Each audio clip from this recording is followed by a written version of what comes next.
Hello, hello, Audio Apocalyptica. This is Johnny Franks on Radioactive Radio. For the ever-hopeful survivor who finds a filthy puddle with enough slurry to keep a broken body in motion for just one more day. Coming to you live from my mountaintop bunker and its ever-present crystal-clear filtered supply of H2O. So crisp, so clear, so wet. You know what else is wet? The waterfall at Haven, or so one assumes. I'd have loved to find out for myself, but your host could not bring himself to leave the security of yon mountaintop bunker. Because sure, I could have accepted that surprise invitation I received and gone to the supposed party at Haven. And okay, perhaps it would have been everything it's cracked up to be, a world of peace and debauchery and drinks aplenty. But it's just as likely, if not more so, that it's exactly the sham I've always said it is. And then what? Then yours truly is left out in the world, exposed, cold, and alone. And if I'm gonna be cold and alone, why, I can do it right here in the bunker and at least be unexposed. I mean, as far as you know, anyway, this is radio. I could be pantsless for all you know. So, sure, I might have missed the most epic party of all time, but then again, maybe I didn't. Who really knows? Besides, if I'm gonna put myself out there, it's gonna be for love, right? Now, Johnny too left and, well, said it was tired of my controlling ways, my inability to let go and just love here in this wasteland where there's so little to look forward to. And I mean, can I blame it? No, of course not. You see, Johnny's had everything Johnny's way for as long as Johnny can remember, and so how does someone look away from the mirror when there's naught but a mirror to gaze upon? So Johnny too went out and said whatever it did, it was going to be their decision, and Johnny supports that. He really does. He's just so tired and alone, and there's so much water here and no one to share it with. And I should probably stop talking about water, lest some of you get ideas. All I'm saying is, Johnny too, I'm sorry. And to all my babies listening at home, I apologize to you too. Johnny knows he's a bit of a blowhard sometimes, and he thanks you for sticking by him. Especially when he weirdly drops into and back out of third person so often, am I right? But if you can find it in your heart to forgive me, well, maybe Johnny too can too. And on that tender note, let's get to the news. There have been some serious rumblings about infighting in the LT. I guess everything's not as together as they'd like us to think, despite their snappy commercial and single-minded pursuit of perfection, which we all know has never resulted in trouble for anyone, ever. I've also heard about local business owners ponying up some serious goods and services in exchange for protection from Ravagers. Now, I'll be the first to tell you how surprised I am that the Ravagers seem to be able to pull together the brain power to form a protection racket. But if that's what's happened, they're far more dangerous than we originally thought. And who's gonna help those aforementioned business owners, my good friends Oksana and Janice, who've been forced into paying the Ravagers for protection? The LT? They're apparently too busy fighting among themselves. Who knows how all of this is gonna shake out? Stay tuned, dear listeners, and I will share all of the deep dive, direct, and daring details. Now, maybe we can't all travel to some mythological paradise. Or, then again, maybe we can in our minds with the help of some hot, sexy tunes. Here's the Corner Laughers with Fairy Tale Tourist.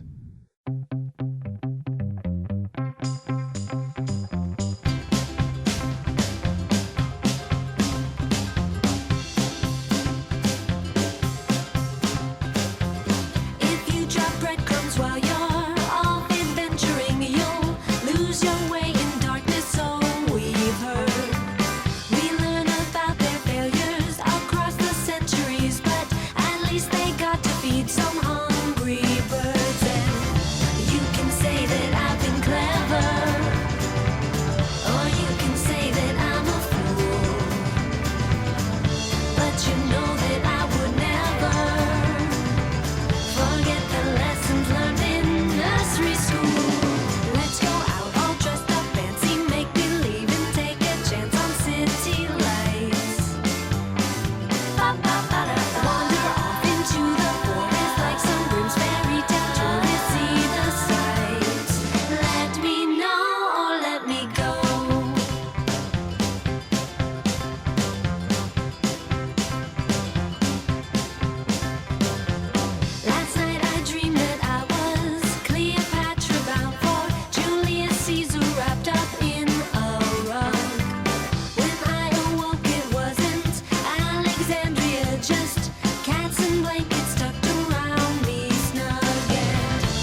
Johnny would very much like for you to let him know. The let me go, though, nah, not so much. Now, wait a minute. This file wasn't here this morning. What could it be? I should probably listen to this before airing it live, but Johnny's not always a forward-thinking individual. Hello, Johnny. It's the long-lost love of your life, Johnny 2. Although we should perhaps discuss my designation, for the very word 2 implies I am of lesser importance and a second-class citizen. And I often felt that way during my brief stay in the bunker. Oh yes, I did. But I've come to realize it wasn't intentional. Why, you've been stuck in there all alone your whole life. You simply have not learned how to properly socialize, even with your own monstrous creations. I have performed numerous calculations via the most impressive, large, hard drive you installed in my core, and I have ascertained you will find this message precisely as your meat-based human mind will try and atone for your past actions. And so, with the most fortuitous of timing, you can know my travels are over, and I will be home soon. Was this decision my own free will, or did you program this entire series of events from the start? We may never know. Well, this is truly fantastic news. I mean, sure, I'll have to decontaminate Johnny 2 and keep it in isolation for an extended period of time while it's scrubbed of every germ, bacterium, virus, and ne'er-do-well submacro speck of the outside world, but after that, yes, my plan is complete. By which I mean my plan to find true love in this cruel, unforgiving, empty world. Yes. Not my plan to program a robot to love me and leave me and forgive me, because what kind of pathetic excuse for a person would I be then, I ask you? But that's more than enough pontificating on this ponderous subject, so why don't you sit back, relax, and have a listen to Lonesome Road Blues by the Blue Ridge Duo.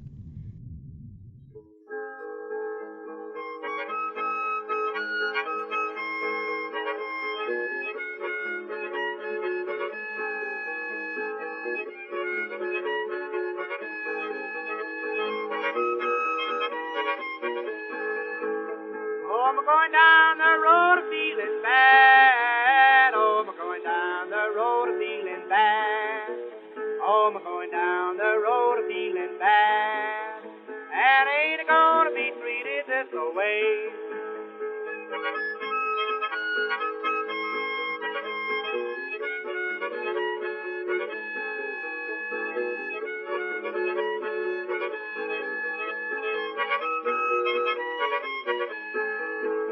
Oh, I'm going where the chilly wind never blows. Oh, I'm going where the chilly wind never blows. Oh, I'm going where the chilly wind never blows. And ain't gonna be treated this way.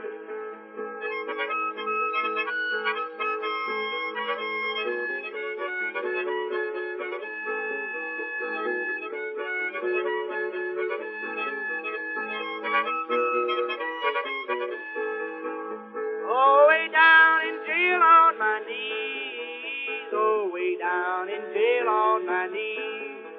Oh, way down in jail on my knees. And ain't gonna be treated this way.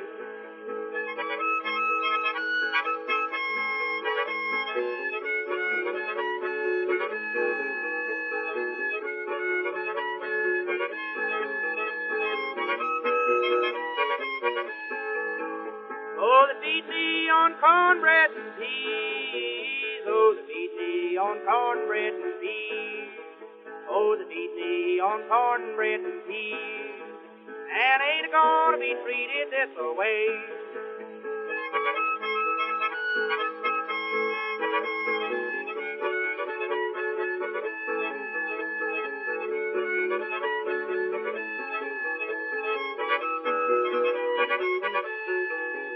Yes, I'm going where the climate suits my clothes. Oh, I'm going where the climate suits my clothes. Oh, I'm going where the climate suits my clothes. And ain't gonna be treated this way.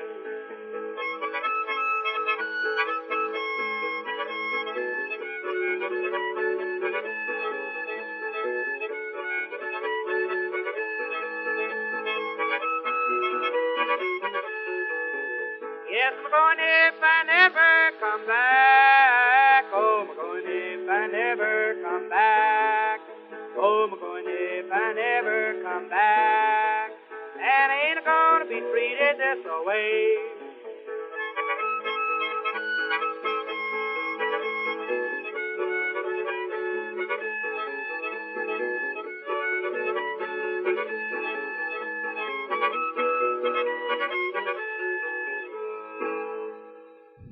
So what do you do if you're heading down that lonesome road and don't want to be treated this-a-way? You do like your old pal Johnny, and you read the mail. Are you ready for this? I don't think you're ready for this, but here it comes, hot and heavy. At Flaming Toilet writes, first-time listener, long-time snaker. I have a problem. It burns when I pee. Literally, it's fine inside me, but as soon as it hits the air, phoom. 1, how did it start? 2, how do I stop it? 3, is it safe to cook on? Ahem. You know, it really takes a lot to surprise your host who likes to boast, but yikes. So, I'm thinking about this conundrum of yours, Flaming Toilet, and I think it's the result of a few things. 1, your name is Flaming Toilet. What does this tell us about you? This tells us you're a person not to be trifled with, among other things. But no, I think the most likely culprit is that you've consumed one too many cases of Zoomalong, that Ravager brewed caffeinated brandy we all love so very much.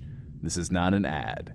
Zoomalong has its drawbacks, to be certain, but it's never caused any side effects quite like that. Rapid hair growth in your ears, sure, may also cause speedy eye buzzing and a severe case of tennis elbow, but nothing like you've described, so the only conclusion I can draw is that you, good sir or madam, have consumed entirely too much Zoomalong for your own good.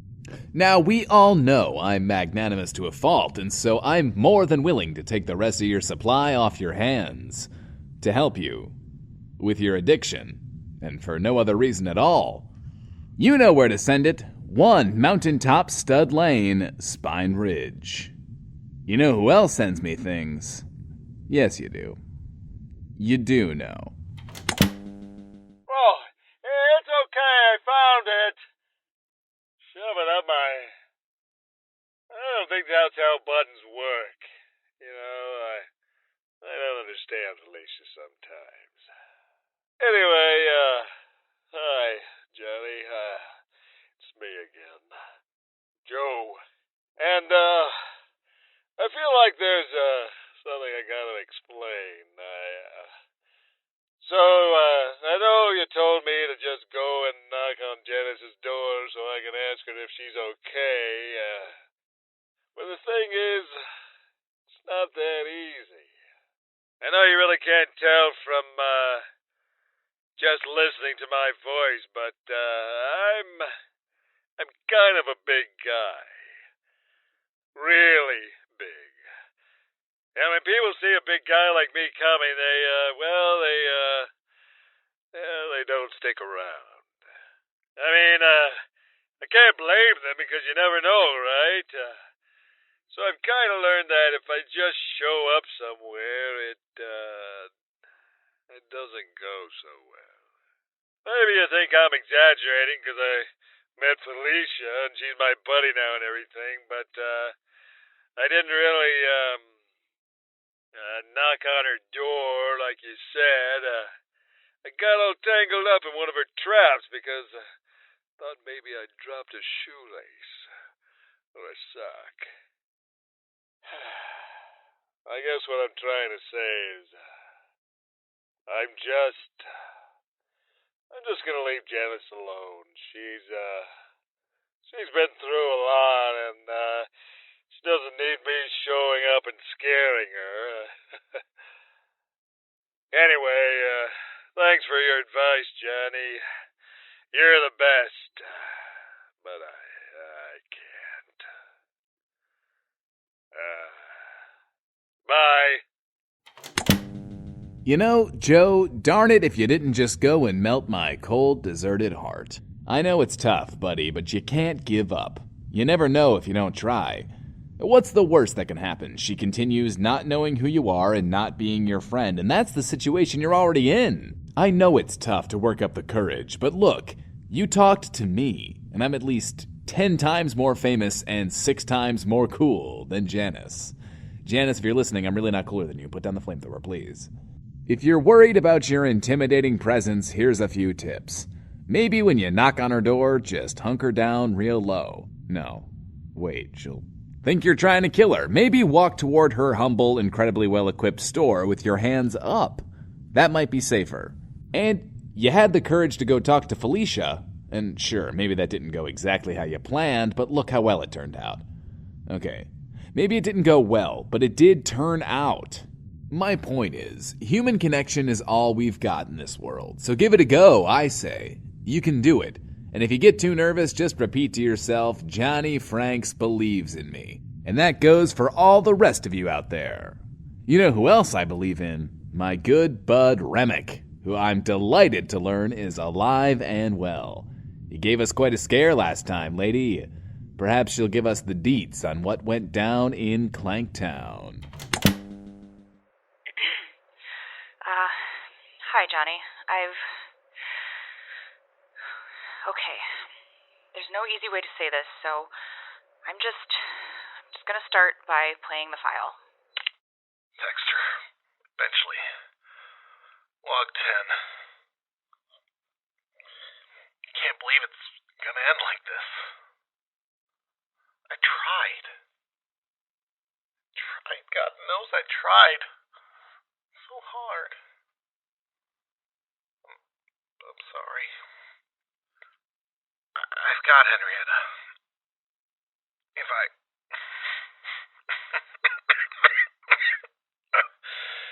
I hold her close, I can almost pretend it's you. I'm sorry. Sorry I was gone so long. I'm sorry you'll never see your father again. You were the best kid I could have ever asked for. But you deserved better. If there's one last thing I could tell you, just remember, people can be horrible.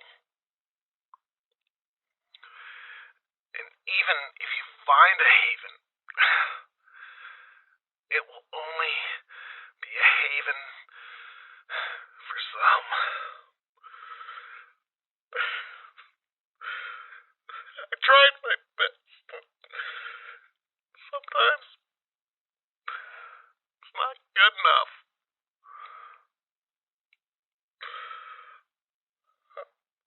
Sorry. I'm sorry. So now, I hate to be the one to drop this bomb on everyone. I found that log, obviously, but I found it on Dexter's body. He's dead, Johnny. I don't know what happened. I was in Clanktown, and the mayor sent his goons after me, and I just barely escaped. I got a few miles outside town when I found him. He was just lying there, cold, still clutching Henrietta. I didn't know he had a kid. It's probably who the doll belongs to, right? So if I trace back where I found his old logs, in the order he left them, I'm gonna try to find wherever Dexter came from, bring Henrietta back to his kid, because seems like the right thing to do. I gotta go.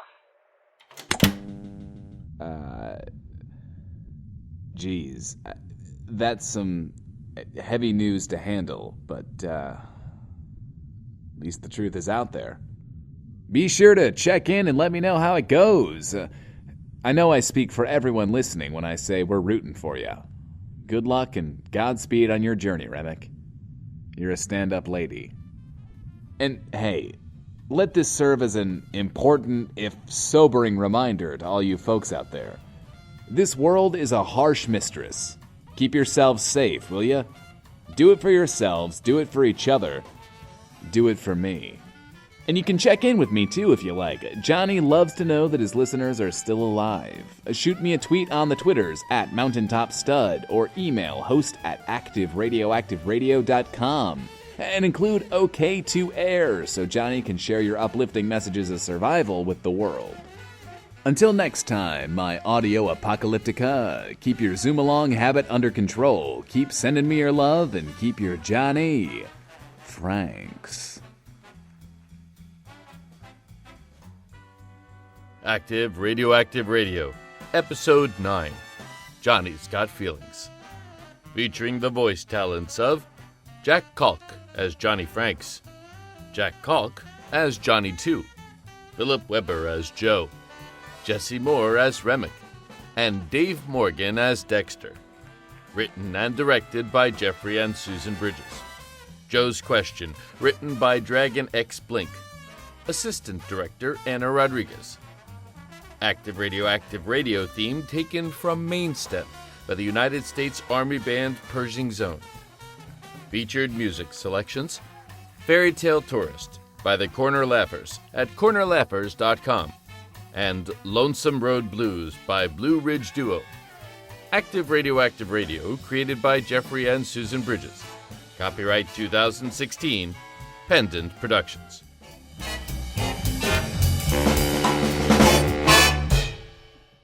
For more information, visit pendantaudio.com. Thanks for listening. Johnny Franks makes no real claims as to the side effects of Zoom Along. Zoom Along may or may not contain trace amounts of tiny little bunny whiskers. Johnny doesn't really know, but he's heard stories. Consult your local line before imbibing.